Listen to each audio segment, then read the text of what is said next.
গড়িয়ার বোড়ালের রক্ষিতের মোড়ে ভোট প্রচার সারলেন সোনারপুর উত্তরের তৃণমূল কংগ্রেস প্রার্থী ফিরদৌসী বেগম। স্থানীয় এক চায়ের দোকানে আড্ডা দেন তিনি, নিজের হাতে চা তৈরি করেন। তৃণমূল কংগ্রেস প্রার্থী বলেন 2011 সালের আগে বোড়ালের যে পরিস্থিতি ছিল আজ তা নেই, আরও উন্নয়ন হবে এলাকায়।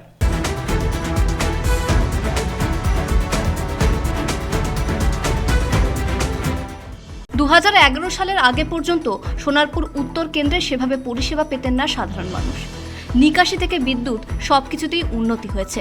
আগামীতে আরও উন্নয়ন হবে বলে জানিয়েছেন সোনারপুর উত্তর কেন্দ্রের তৃণমূল কংগ্রেস প্রার্থী ফিরদৌসী বেগম। তিনি বলেন, আগে জল জমে যেত রক্ষিতের মোড়ে, এখন দ্রুত জল সরে যায় বোড়ালে। আমাদের সবসময় থাকে আলাদা করে নতুন করে ভোট এসছে বলে বা এই চায়ের দোকানে বসেছি বলে এটার জনসংযোগ আমরা মনে করি না। আমাদের নেতা, আমাদের প্রিয় সাংসদ অভিষেক বন্দ্যোপাধ্যায়, তিনি প্রতিনিয়ত জনসংযোগ করেন।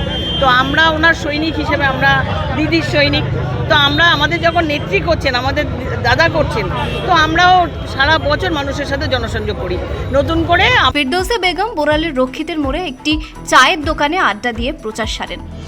তিনি নিজেই চা বানান, স্থানীয় মানুষের হাতে তিনি চা তুলে দেন। স্থানীয় মানুষের সমস্ত সমস্যার কথা তিনি মন দিয়ে শোনেন। আমরা প্ল্যান করেছি বলে, মিশন পল্লীর জল নিকাশি ব্যবস্থাকে আমরা উন্নত করেছি বলে আজকে আমি কিন্তু 2004 থেকে পৌরসভায় আছি। পৌরসভার ভৌগোলিক চিত্রটা আমার কাছে হাতের তলায় আছে, আমি জানি। কিন্তু তো সেই কারণে মিশন পল্লী একটা ভয়াবহ চিত্র ছিল।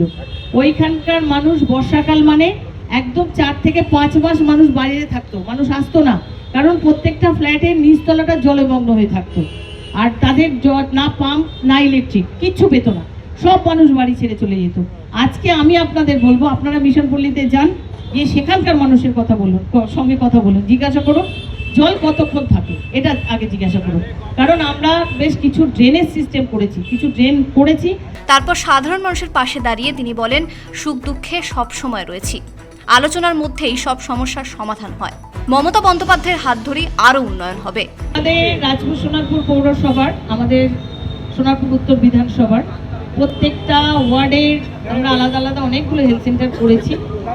কিছু কাজ হচ্ছে, কিছু পরিকাঠামোগত উন্নয়ন কিছু ছিল না। প্রথমত বলি, 2011-র আগে এই পৌরসভা, আমাদের রাজপুর সোনারপুর পৌরসভা বলুন, আমাদের সরকারে, আমাদের সোনারপুর উত্তর বিধানসভা কিছুই তো ছিল না। আমরা 11-র পর থেকে আস্তে আস্তে একটা প্রকল্প হাতে নিয়েছি, একটা করে প্রকল্প কাজ করছি। তো আমরা আশাবাদী, আমাদের নেত্রী যেটা বলেছেন নতুন করে হেলথের উপরে তিনি আরও আলাদাভাবে তিনি জোর দিয়েছেন। আমরা একটা সময় বাঙ্গুর হসপিটালটাই তো আমাদের কাছে একটা ভয়াবহ অবস্থা হয়েছিল, তো সেটা তো 11-র পরে তো দিদি ঠিক করলেন। শেখ ইরশাদের সঙ্গে রাজিবুল মণ্ডলের রিপোর্ট, পূবের কলম ডিজিটাল।